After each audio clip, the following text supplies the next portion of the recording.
Hello, and welcome to the virtual Scandinavia House in New York, and to the seventh and last of our Nordic literature panels, Authors You Should Know, with this week's focus on Swedish literature, featuring Athena Farrokhzad, Johannes Heldén, Marlee, and Carolina Setterwall, and moderated by the author and translator, Elizabeth Clark Wessel. I hope everyone has enjoyed the series as much as we have done exploring the literature of the Nordic region, and I hope we can continue to do similar projects in the future. The media support for the series is provided by the journal EuropeNow, published by the Council of European Studies at Columbia University. This panel will be recorded and available afterward on our website, scandinavias.org, and our YouTube page. Moderating today is Elizabeth Clark Wessel. She is a translator and co-translator of numerous works, memoirs, and other projects from the Swedish, including Astroecology by Johannes Heldén, Let's Hope for the Best by Carolina Setterwall, and the forthcoming poetry collection, I Want You to Come Now by Christina Lung. She's also a poet and founding editor at the independent poetry press Argos Books. Originally from rural Nebraska, she has spent many years living in New York and Connecticut, and these days she calls Stockholm her home. Please welcome Liz. Hi, thank you so much, Kyle, for hosting this and for asking me to moderate and allowing me to suggest Swedish authors. I'm really, really happy with the group of authors that we have here tonight. They're all younger, exciting writers who work across a pretty vast range of genres, including, I just made a little list: poetry, art, theater, performance art, fiction, research, criticism, memoir, new media. So that kind of gives you an idea of the range that these writers have. They've all had work translated into English, or having ongoing work translated into English, and have really, I would say, made an impact on Swedish writing. So I'm going to allow them to introduce themselves through their writing, and they're going to do a short reading that will include some in the original language and some in the English translation. And I will read the bio of each writer before their reading. And we're going to start with Attina. Is it okay if we have you go first? Is she there? Yes, sure. Oh, okay, awesome. I'm going to read your bio. Attina Faraksad, born 1983, is a Swedish poet based in Stockholm. She works as a literary critic, translator, playwright, and teacher of creative writing. Her debut collection, White Blight, Beats Feet, from 2013, has been published in 14 languages and was translated to English by Jennifer Hayashida, published Argos Books 2016. She has released 2 more volumes of poetry, Trado in 2016 with Romanian poet Svetlana Carstian, and E. Rarelsa in 2019. Faraksad has translated writers such as Adrian Rich, Juliana Spar, Audre Lorde, Natalie Diaz, Jacqueline Woodson, and Marguerite Duras to Swedish. Thank you so much. I'm going to mute myself. Thank you very much, Liz. And thank you everyone for attending. So I will read to you from this book that you introduced called Vitsvit in Swedish and White Blight in English, translated by Jennifer Hayashida. So first a small excerpt in Swedish and then I'll continue in English.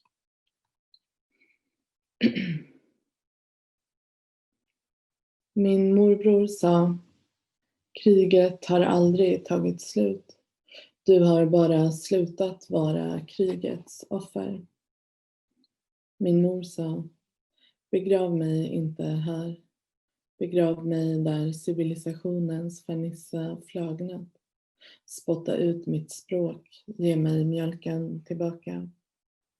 Min mormor sa, när du är från en plats är den ofrånkomlig. Du kan säga, jag förändrades där. Jag lämnade ihopsamlandet av stenar, eller jag var aldrig ämnad för frostiga soluppgångar. Men du kan inte säga, jag är från ingenstans. Jag tillhör ingen plats.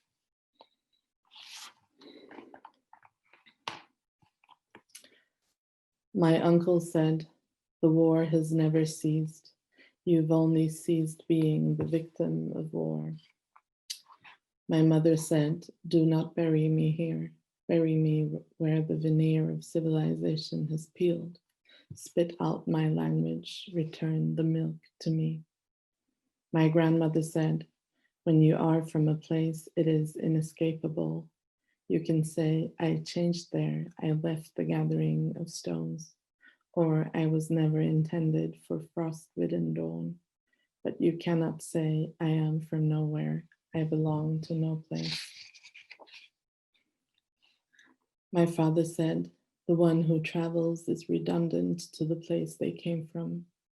My mother said, the one who travels thinks they are essential to the place they come to. My father said, the one who travels is redundant to the place they come to. My mother said, the one who travels thinks they were essential to the place they came from. My uncle said, the one who travels knows nothing about place. My father said, we are still there, even if time has separated us from the place. My mother said, our ceilings are as high as the floor warrants. My father said, the farther you move from the scene of the crime, the more you're bound to it. My mother said, the more you care for the wound, the more it festers. My grandmother said, what you lose on the swings, you gain on the roundabouts. My uncle said, do not forget that you walked these streets as a child. Do not forget that all that matters in a revolution is the daughter's decisions between the lines of the poem. My mother said, if you do not speak to someone for whom you can abandon language, there is no point in speaking. My uncle said, if you do not tremble when you cross a border, it is not the border you have crossed. My grandmother said, belonging is like a mirror. If it breaks, you can repair it. My mother said, but in the reflection, a shard is missing. My father said, since no one who belongs to you is buried in this earth does not belong to you. My mother said, only when you bury me in this earth will this earth belong to you. My mother said, like a mummy's bandage, you bind up the story, like a river where the dirty waters of history run. My mother said, time will catch up with your tongue. My father said, everything you write will be used against you. My mother said, in due time, everything will be turned against you. My mother said, you go through everything in search of something to disfigure. My mother said, only the line that provokes my tears you consider worthy of notation. My mother said, you build the poem from my shortcomings, then you say the poem is not mine to mourn. My mother said, it is about you, your throat remains silent. My father said, it is about you, your silence speak. My mother said, you will speak of what you do not understand and have no strength for, and it is not you and not your ground. My father said, who is speechless in a poem about language? My grandmother said, who is bared in a poem about desire? My mother said, who is betrayed in a poem about betrayal? My brother said, the price is never as high as when you think no one will pay. My father said, show me someone who's abandoned their language, and I will show you the one who no language contains. My brother said, we are nothing but the sum of the harm inflicted on us by language, the sum of the harm we inflict. My father said, speak the language that pays for your bread. My grandmother said, speak the language that keeps its distance from what has taken place in words. My brother said, speak the language that gives life to the machine. My mother said, speak the language worth the price of betraying me. Thank you. Tack. Wonderful. So let's see. Next, I think that we're going to have Johannes next, and he has a. Kyle, are you there? Hello? Yeah, I'm here. I'm ready. I'm going to I'll introduce Johannes, and maybe Johannes can say just so people see your face before, and then we have actually a video. So I'll read this now. Johannes Heldén is a visual artist, writer, musician. His interdisciplinary works deal with poetry, ecology, artificial intelligence, sentience, and narrative structures. Recent projects include Encyclopedia AI 2015 to 2018 and New Hampshire and Clouds 2017 for the Momentum Biennial Hybrid Installation Publication, and Astroecology 2016, which was published simultaneously in 3 languages, made into an interdisciplinary performance at the Royal Dramatic Theatre in Stockholm, and a digital artwork published by Bonniers Konsthall. He has published 4 music albums, recently Tak Trädgårdar and System, and 7 digital online works of poetry and visual art. So exciting. Thank you, Liz. And thanks everyone for attending.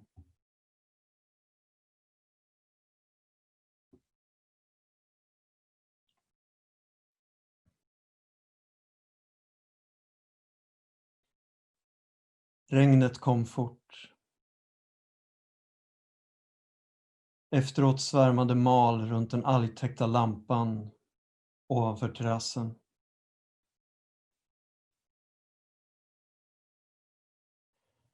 Elljusspåret klockan 20:30. Lågt molntäcke, inga stjärnor, hög syrehalt i luften. De få hela glödlamporna omsvärmade av tusentals små vattendroppar. Partierna genom kärret översvämmade. Vattnet kunde vara meterdjupt i nästa steg.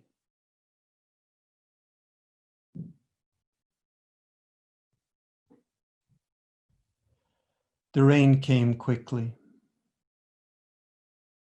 Afterwards, moths swarmed the algae-covered lamp above the terrace.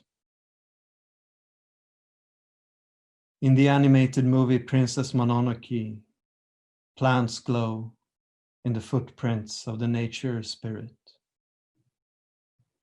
One breath later, they wither and dissolve. The sound of water drops striking the leaves, entropy. So the rain is transformed into a distant roaring.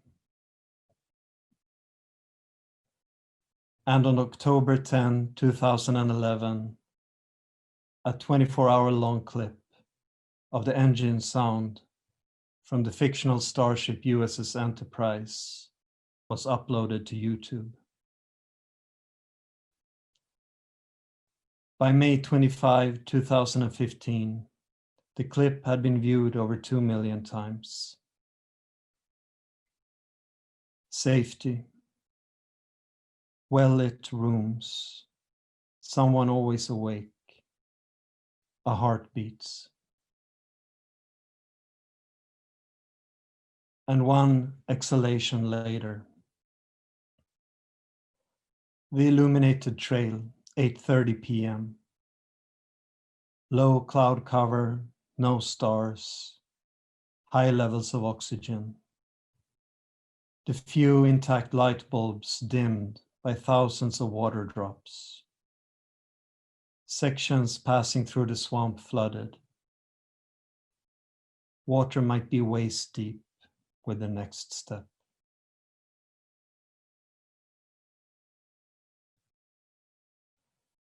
The number of exoplanets in the Milky Way is estimated at 400 billion. Approximately 17 billion of these have Earth-like characteristics. When Ursula K. Le Guin in The Farthest Shore describes the distance between islands, does she mean life, a silent green explosion in space, unpredictable glow, complex information, a leaf in the wind, in the darkness? Passing through the islands of light, the shadow of the insect in front of the window, the outline of the planet in front of the sun. Pulled up the hood, forced myself not to remove the headphones, looked over my shoulder several times. The lamps swaying in the wind, leading back into the trees.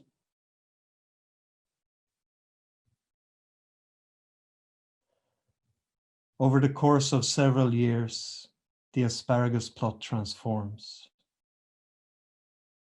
Covered by weeds, turning into meadow, into brushwood, the beginnings of a forest.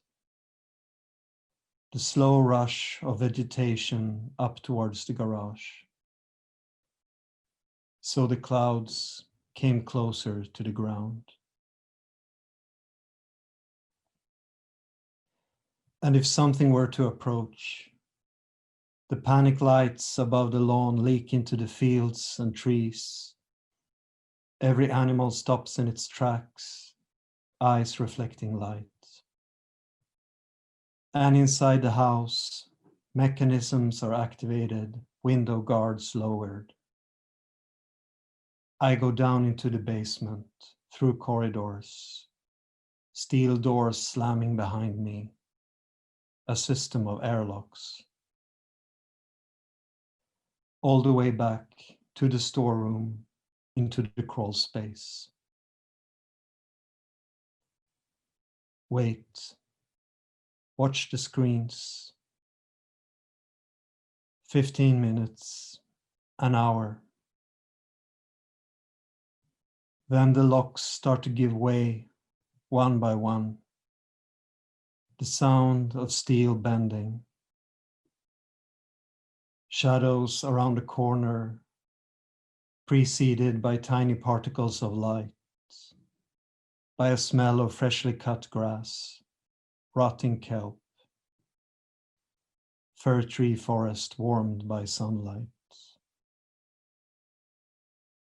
and that undertone of smoke and turpentine.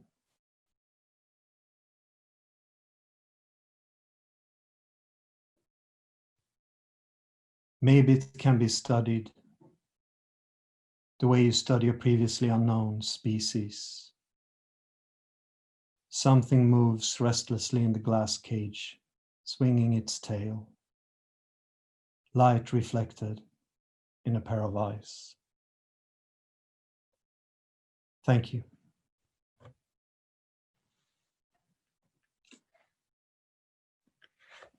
Wonderful. Okay.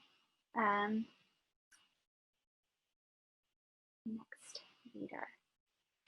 Marlee is a Swedish poet, novelist, and scholar. Her most recent publication is the poetry collection Kärleken och hatet, The Love and the Hate, 2018, in which poetic, narrative, and essayistic language conjoin. Her work has been translated into German, French, Danish, Norwegian, Finnish, and Spanish, and she is the recipient of several literary awards, including Svenska Dagbladet's Literary Award, the P.O. Enquist Award, and Albert Bonniers Literary Award. Lee's literary work revolves around issues of power, otherness, femininity, and transgressive desire. Lee is currently professor of fine arts, specializing in art theory and art history at Konstfack University of Arts, Crafts, and Design in Stockholm. She's also the official Swedish translator of Anne Carson. Okay, thank you so much, Liz, and thank you for including me in this category of younger Swedish poets. I'll start out with reading poem in Swedish from my latest book, Kärleken och hatet, The Love and the Hate. Det är ett dån som får väggarna att skallra. Balkongdörren står vidöppen. Svart vind rusar in. Så här låter inte haven hemma. Hon lutar sig över det tunna räcket. Det som driver henne denna natt och alla andra nätter. Det som gör henne full av skratt. Hon sträcker ut sin hand. Rör vid det som skiljer dem åt. Salta främmande stänk. Här simmar ingen. Strömmen är för stark. Det här är ingens mor.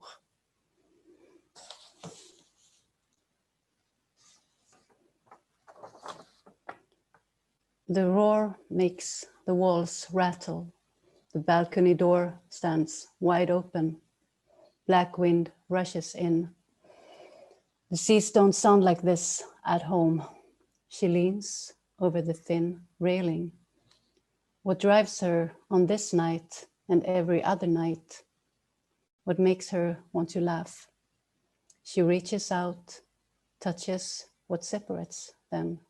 Salty, unfamiliar drops. Here, nobody swims.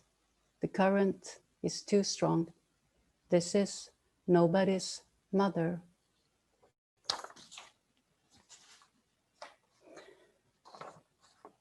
And this is a poem from the book Min Natur, which was a collaboration with a Norwegian poet, Kristin Berget.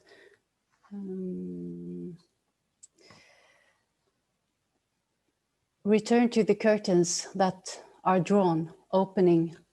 A young man enters the low stage wearing a black leather miniskirt, a minimal tank top, moves his hips, not quite dancing. He's as undressed as you can be, balancing his nudity between his hips, narrow, almost imperceptible moves. There, hold fast. Keep that tension, the gaze of the observer. The stage is red, folds of the curtains even redder. The young man is so beautiful, I cry. His hips are moving slightly. He's dead serious. A concentrated toss of the head. I realize they have to be slim. This is 1986. I realize 1986 that it is desire for another man, my glittering gray fixation. Give into it, spit it back, give in, and I spell it out, a dark inscription like restraint. This is us.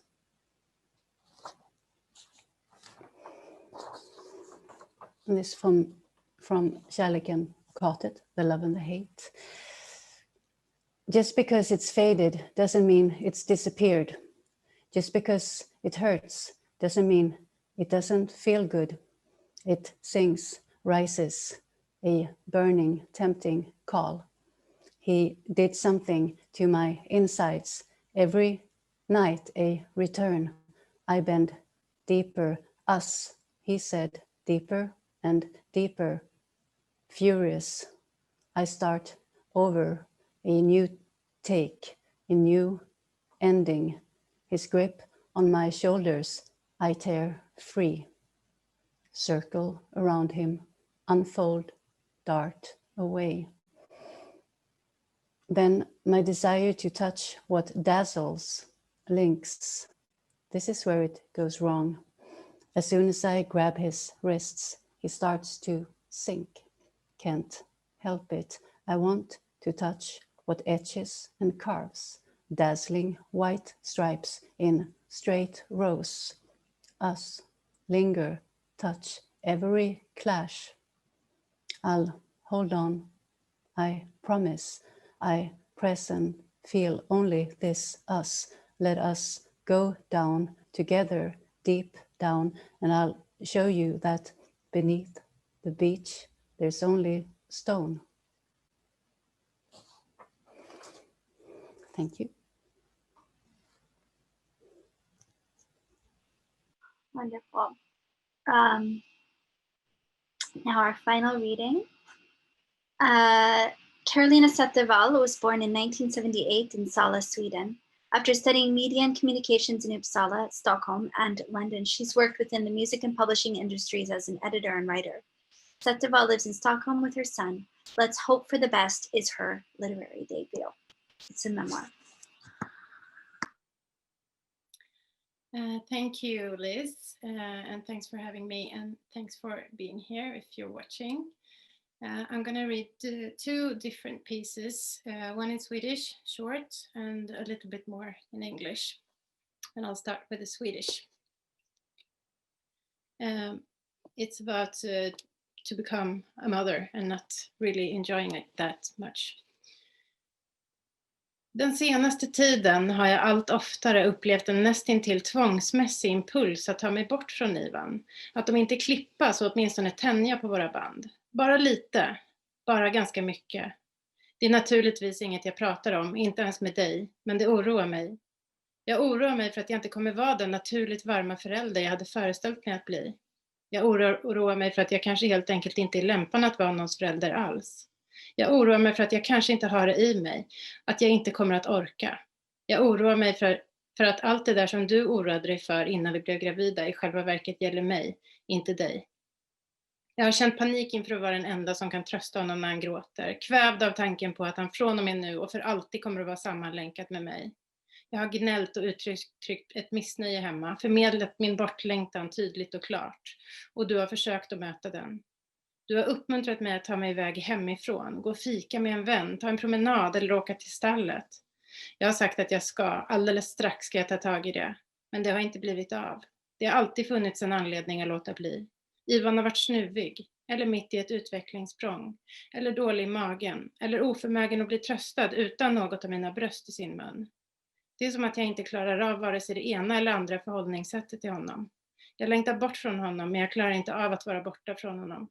Jag känner mig fångad av honom, men blir orolig så fort han är mer än några meter ifrån mig. Jag har en olycksbådande känsla av att det kommer vara så här från och med nu. Aldrig lugn ifrån, aldrig avslappnad med. Yes.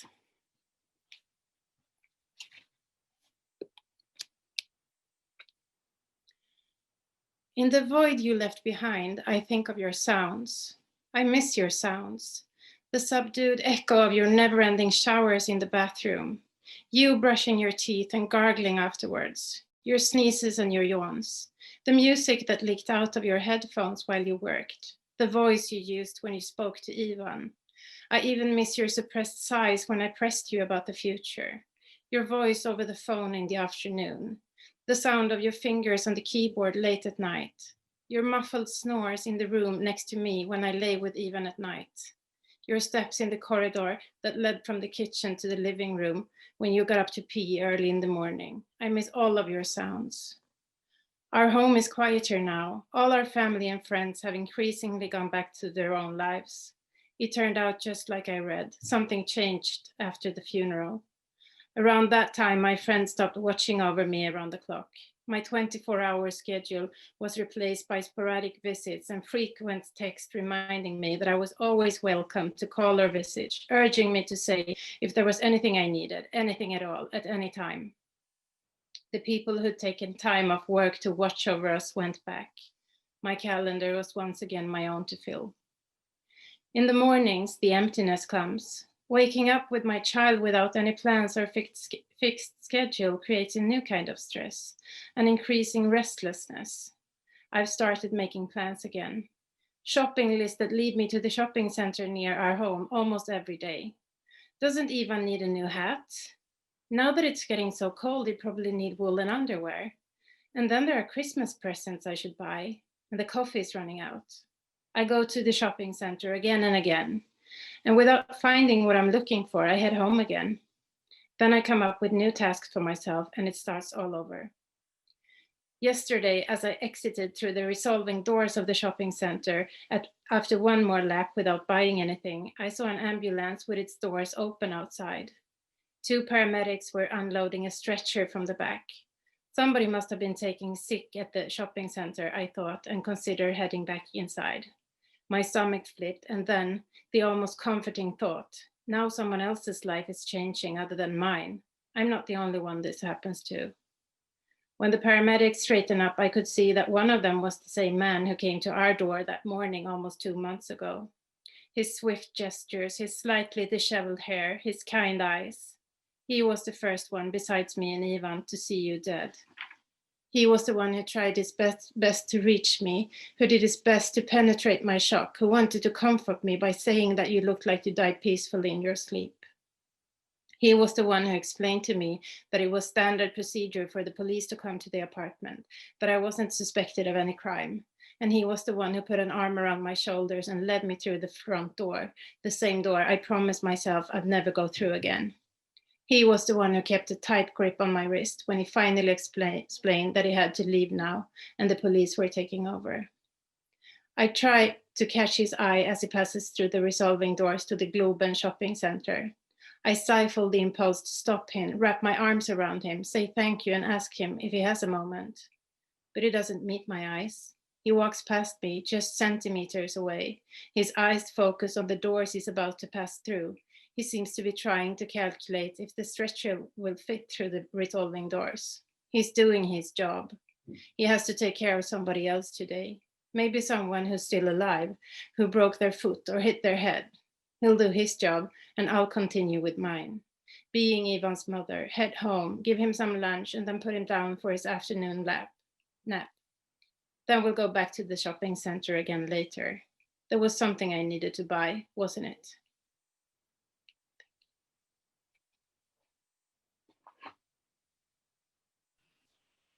Wonderful.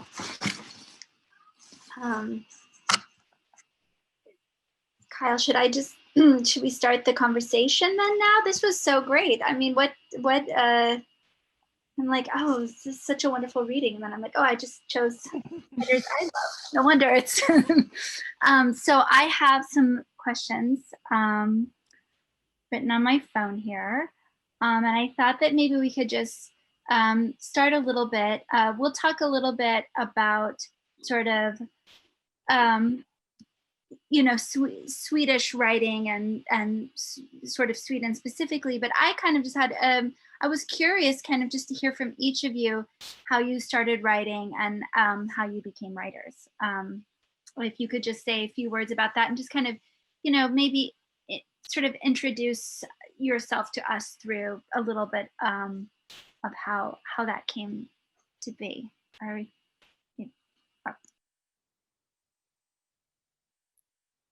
Who'd like to start? Well, I can start because I think I'm the beginner in this gang. I've only written one book, and that's the book I was reading from. And that was, it came out 2 years ago in Sweden and last year in the US and the UK. I wrote it because most of the things that happen in the book happened to me. I lost my partner in his sleep when we had an 8-month-old baby at home. And I think I wrote myself through that experience and the time that followed. My plan wasn't to become a writer, really, but that's what happened. Coincidences happened, and so it became a book. Are you still writing now? Yes, I am, but fiction only. I'm finishing something that's supposed to be handed in 1 month. So that's about all I do, which is good because you can't do anything in Sweden right now. You can't do anything anywhere. You just stay at home anyway. So, yeah.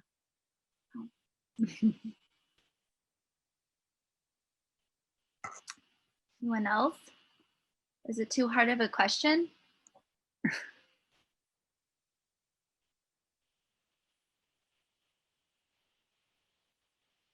I can say something, maybe. So I think I guess I was embarrassed about my urge to write. I thought it was banal as a teenager and so forth. So I decided early on that I wanted to be an academic instead. So I pursued, my studies in academical subjects, comparative literature and so forth. But I mean, at the age of 21 already, I went through a crisis because I went back to the country where I was born. When I returned back to Sweden, home, and that was my home, I just knew I needed to write. I couldn't go about hiding this desire to be a writer. It was now or never. So I started to write. That was it.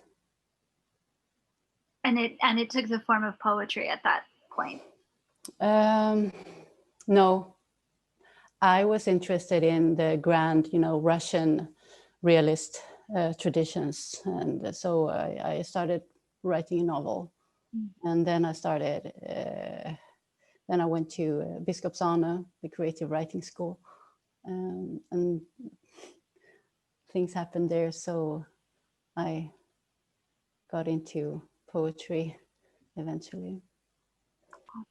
But yeah, as you know, I write novels as well. So yeah, you write across many genres. yeah.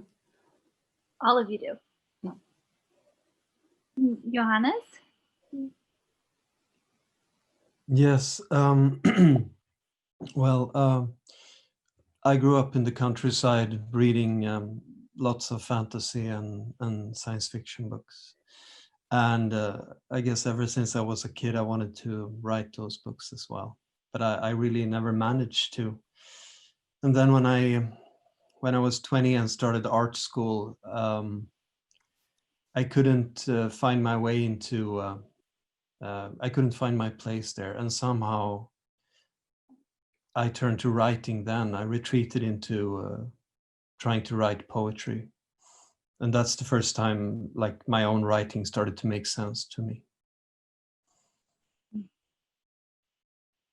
And at that point, the things that you were writing, did they have a visual element as well? Or was it just, did that come later that you combined the two? That came later. In the beginning, I wanted to keep like writing and visual art separate. Now I realize for me, it's all a big mess. So, yeah. And Attina, are you there? Yeah, there, RC, please. Yeah, I'm here. I'm here and breastfeeding and talking. Well, I think I've always considered myself more of a reader than a writer, and I still do. So writing is pretty much the consequence of reading for me. And I think I wanted to write, or at a certain point, I realized that writing was a way of living a life as a reader, or of sort of being allowed into environments where conversations on literature were taking place.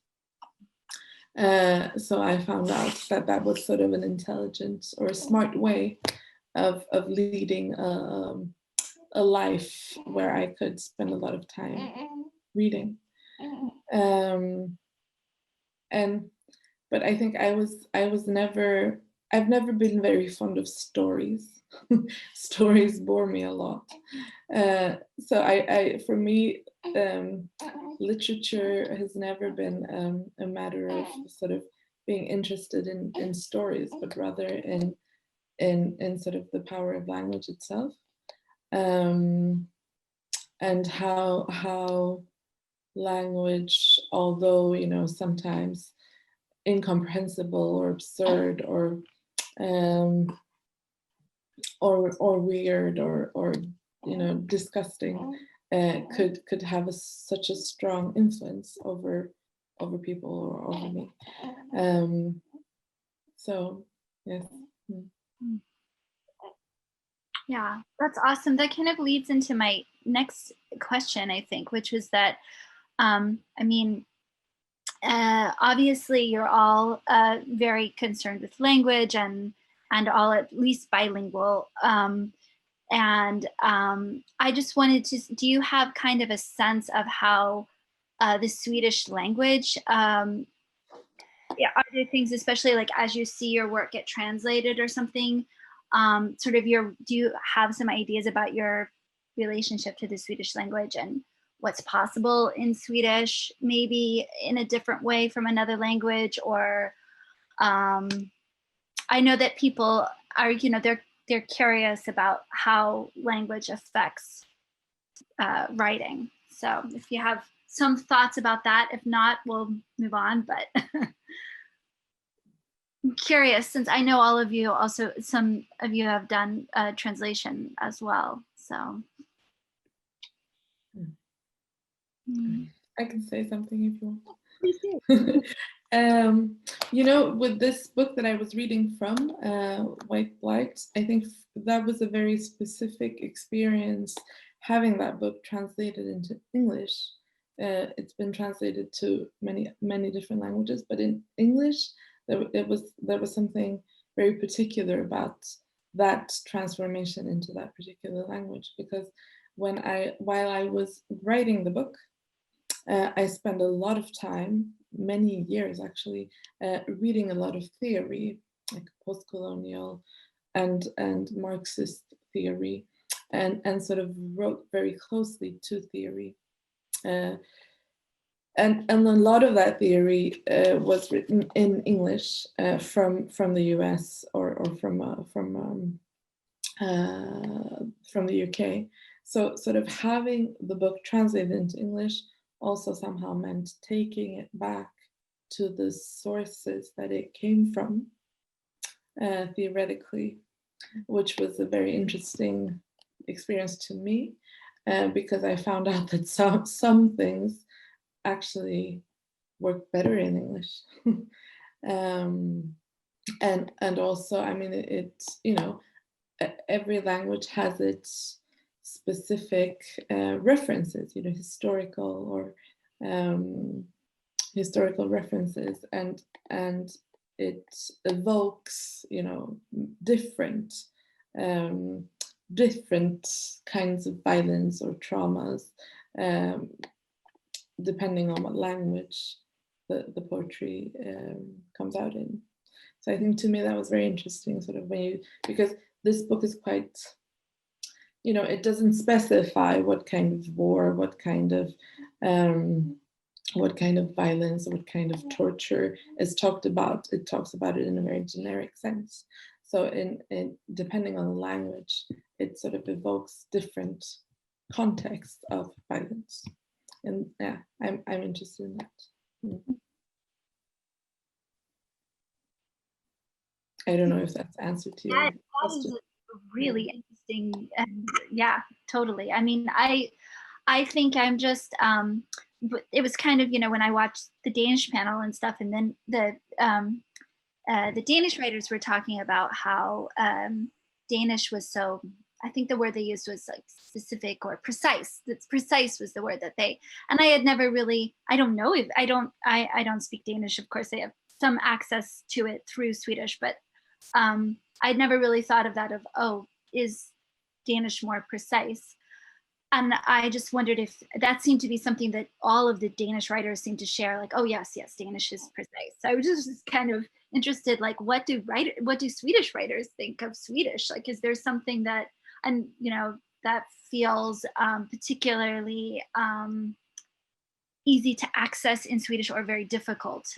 So that's kind of just was sort of my inspiration for that question. Were you going to say something, Mara? I saw you unmuted. Yeah, maybe. No, very, very, something very literal, I guess. I think what strikes me, what I love about the Swedish language is that like every syllable counts. There's something also about our nature is very a monosyllabic. The expressions, all the trees, they're like, well, most of our trees, maybe it's like that in English as well, though. But in Swedish, it's remarkable. So many words are monosyllabic, I would say. And also how the stress of each word, it varies a lot, as in English, but I think it varies more in Swedish. And also our vocabulary is not nearly as rich as the English. So talking about precision, I think we have another kind of precision in that sense. You would have 5 different words for funeral or tomb or whatever. I'm sorry for my morbid examples here, but I'm sure you have. In Swedish, we only have one most of the time. So that creates a multi-valence, perhaps, more of that, a density, but not exactness, as in the sense that the Danish poets claim that the Danish language has. Yeah. Yeah. That's so interesting.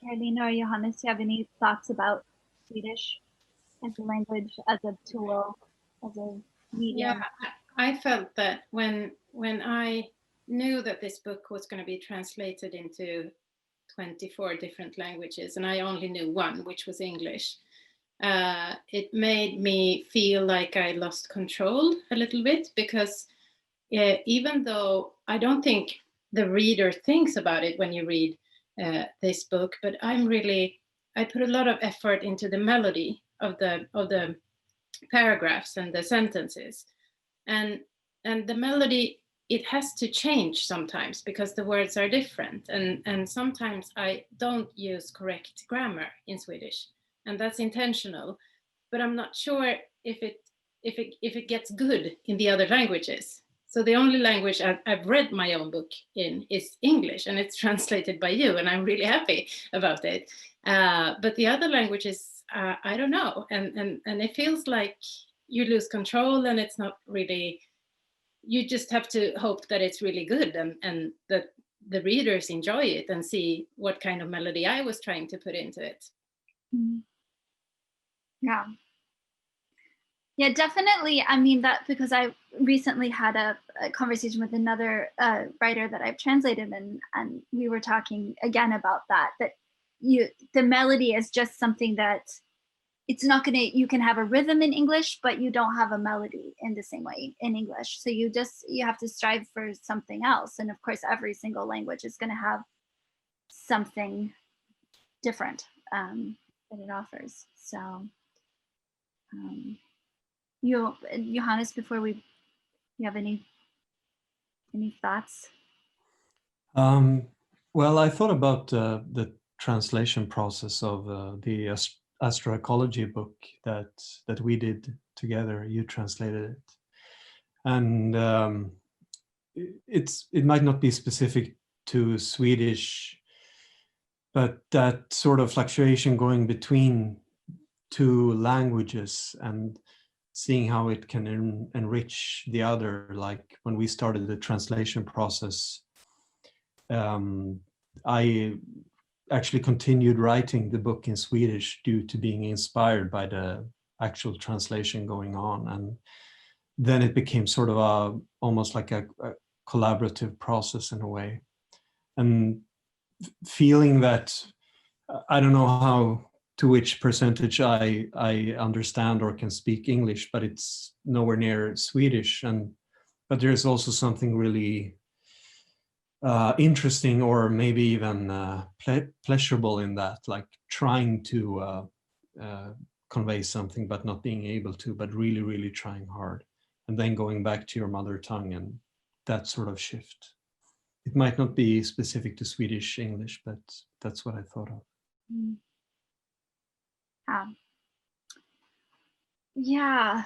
Let me see here. I had, well, this is kind of related. I kind of, well, maybe this,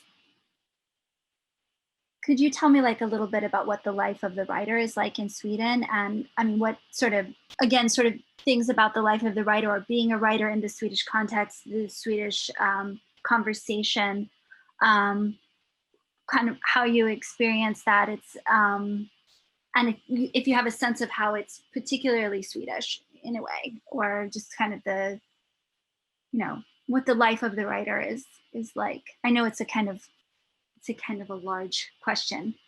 You can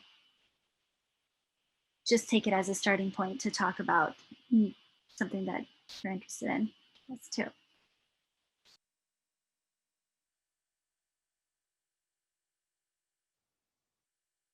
I mean, I'm thinking specifically kind of just the details of, for example, you know, how you support yourself, how Sweden makes room for new writers, things like that.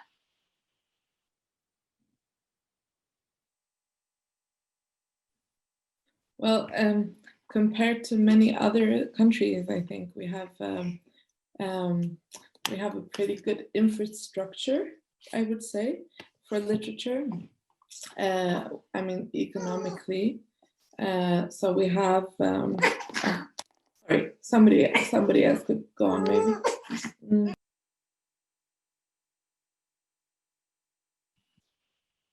Yeah, that's kind of what I was thinking, like a little bit about, you know, the experience of, you know, being a writer in the Swedish context. I mean, I know that there are, for example, the MFA program, which really dominates the US writing scene, doesn't really exist in the same way in Sweden. Things like that, just sort of some thoughts about that, and kind of explaining to people outside of Sweden what the life of the writer is like. You can use your own specific life as well.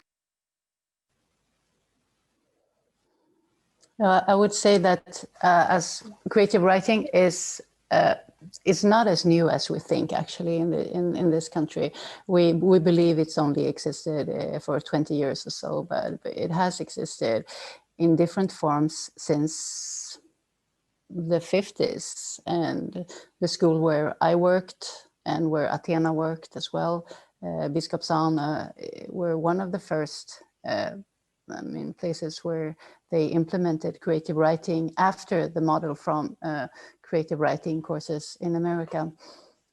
But we also had creative writing at the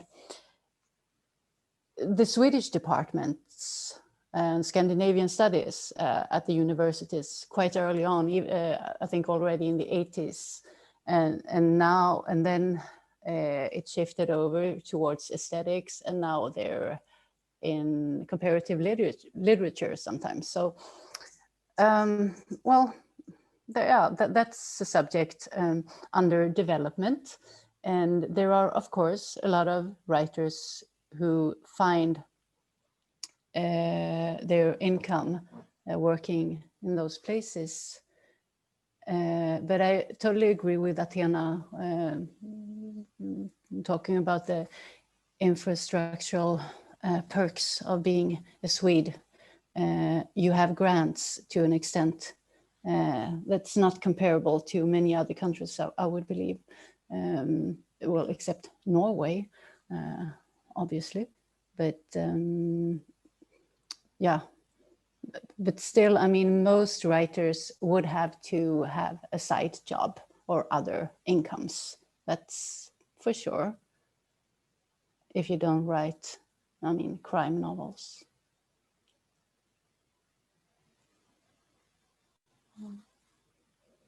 You can contest me on that. Makes sense to me. See, do we have any, Kyle? Do we have any questions from Yeah, I have one question. It was sort of answered, but I'll just reread it again. This is from Jean. And since language has its own personality, what does translation into English do for your work, which we sort of answered a little bit. But what about any other languages? How is dealing with the translator into, say, Hungarian or Finnish that you may not necessarily understand? How does that work?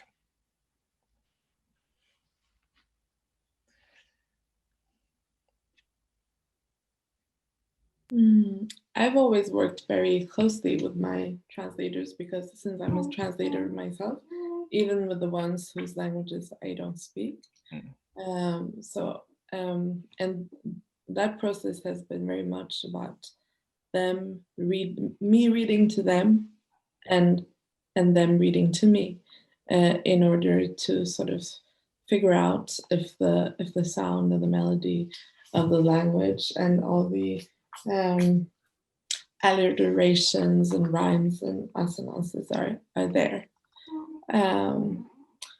So yeah. I think what I'm trying to say is that being translated into a language that you don't speak is a process that you can be very involved in still if you want to, as a poet at least. Yeah, as a poet, I would believe. Yeah. I mean, so I've been very, very involved when Liz has translated me as well. But when my novels have been translated, I never interfere. It has its own life. It's like I totally let go.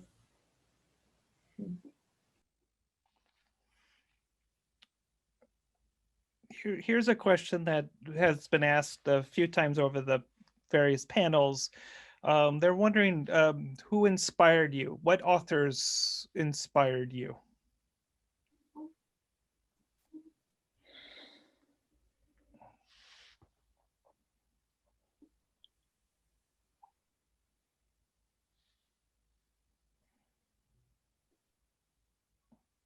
Or maybe an easier question right now, as you think about it, is what was the last book that you really felt moved by, that you just read?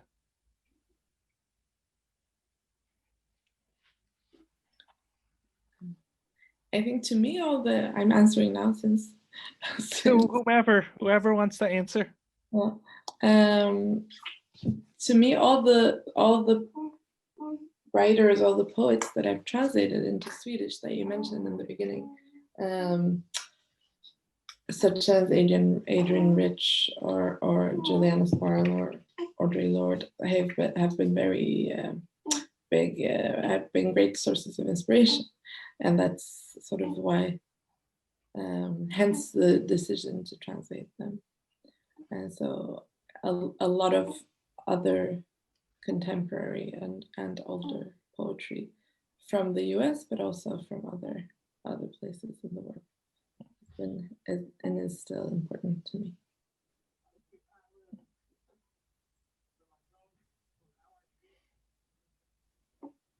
Anyone else? I can. I don't think I can mention so many names, but I thought it was very interesting what Athena said about being a bit bored by stories, because I immediately thought, I love stories. But then after a while, when I was thinking, who am I inspired by? It's always about the language. It's always about the melody of the language, the sentences rather than the story. So maybe I don't like stories either. I'm not sure, but I love the language of a woman called Gun-Britt Sundström, and I'm not sure she's translated. Any of you know? Because it's always like her melodies and her sentences, it always makes me smile when I read it. And it seems like she has such fun. She's also a translator, but I always get the feeling that she really loves writing, and it makes me like love reading her text. And her stories, it doesn't happen that much, but it's really, really nice Swedish language, I think.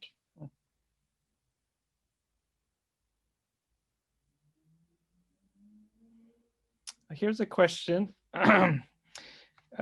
from Ellie, sorry. She appreciates the mixed genre works that they heard today and wondered if Swedish literature is a place where writers are less siloed by the genre than they are in Canada.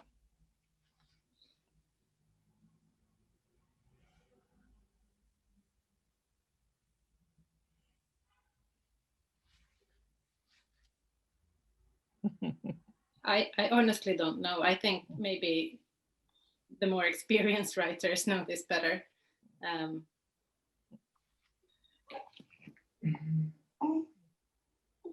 don't think I know enough about Canadian literature, but the ones that I come to think of, like Anne Carson or Nicole Brossard, I mean, they really move between genres quite a lot.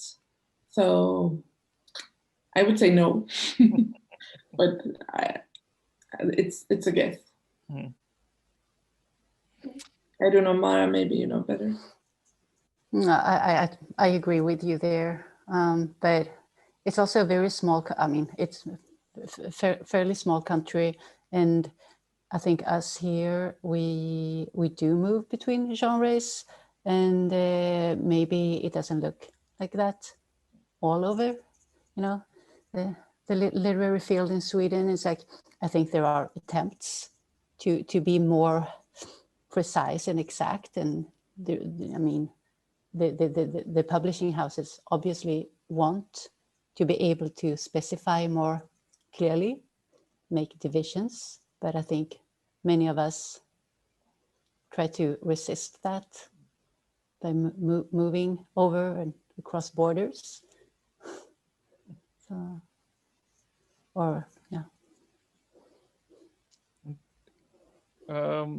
Here's a question for Johannes. What inspires your art? That's a good question. Well, I'm reading actually, reading and well, I have actually almost like an answer to the previous question, like this one writer that I keep returning to, who I also mentioned in my reading, Ursula K. Le Guin. She keeps like popping up in my work, and I would say like her writing inspires me, and also nature, and yeah, and music. Yeah. And maybe this is the last question. And it's fairly easy. Oh, another one just came in, and we'll read that. And we were sort of alluding to it before. What have you read recently that you really loved? I read Elizabeth Alexander, American poet, which I appreciate. Well, I appreciated the works of her that I read. And I also read, I mean, a very broad novel by Madeline Miller, Kirke. That's a bestseller, and I really love that one. Such a narrative, talking about stories. Carolina, my gosh. What a narrator. Seduction. Anyone else? I read Piranesi by Susanna Clark, or am still reading, which I really enjoy. I haven't read in a while because I've been trying to put all my free time into writing, but this summer I read a book by an American author called Bess Kalb, I think. And it's a book that's called Nobody Will Tell You This But Me. And it's a lovely story. It's like a dialogue between maybe a 4-year-old woman and her dead grandmother who's speaking from the grave. And I've been thinking about that book for months and months and trying to get a Swedish publishing house to take it in. It's lovely, and it's American, so you can get it if you're there. Athena, did you have any book that you recently that you loved? I recently translated a book by an American poet called Natalie Diaz, called When My Brother Was an Aztec into Swedish. And she just published her second book of poetry called Post-Colonial Love Poems, which was an extraordinary experience to read. So I will hopefully translate that one too. Wonderful. Mm-hmm. And here's a very easy question, and I think I know the answer, but I'm asking it anyway. Were book tours common in Sweden before the pandemic? Or did you just sort of, was it just like the major cities, Stockholm, Gothenburg, Malmö, maybe?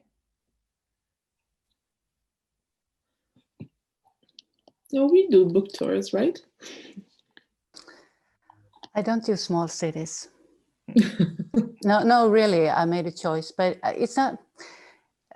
I think also because, especially not my latest one, and I mean my first one, that wouldn't work that well. I think I would be afraid of the reactions, the questions that might emerge. That wouldn't be comfortable for me. So I do mostly big cities and universities, you know. Well, I think that's a good note for us to end on. Thank you, everyone, for participating. We appreciate it very, very much. I'm sure everyone learned a lot today. Thank you so much, Liz, for helping organize this panel with us. Thank you to the audience for tuning in. And again, all of these will be recorded. And if you missed any of the other country panels, they are available on our website, scandinavias.org, or our YouTube page. So please do check them out if you're interested in those. Again, thank you, everyone. And we hope to see everyone soon in a physical setting. Stay safe. Bye. Bye. Bye. Bye. Thank you so much. Thank you. Thank you.